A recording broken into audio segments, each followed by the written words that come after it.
In the last video, we talked about the different sections of the brsr report. In this video, I will walk you through section C, which is principal-led performance disclosure. So we are going to cover each principle one by one. Principle here talks about companies' conduct that is ethical, transparent, and accountable.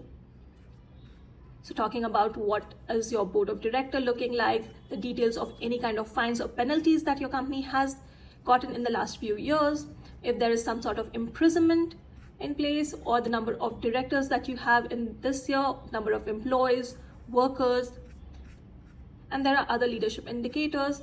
We don't have time to go through each principle in detail, but I'm going to give you an overview of it.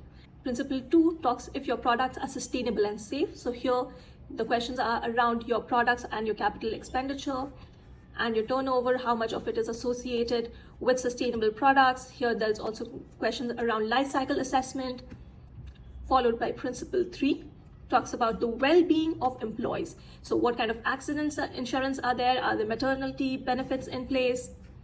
The percentage of workers that are covered by these insurances? If there are accessibilities of workplace. Principle 4, which is stakeholder engagement. So here questions are around the stakeholders and the leadership indicators. So here there are only 3 questions. In principle 5, which talks about human rights, again, it talks about your employees, how many are female, male, what are your remuneration or salaries looking like, and if there are any complaints in the last year or so. So in total, there are 10 questions, and then there are another 5 leadership indicators.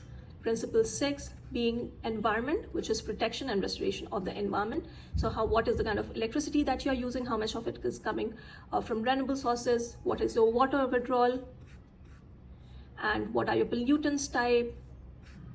So looking at this, I can clearly say that this is very much in line with the CSRD compliance.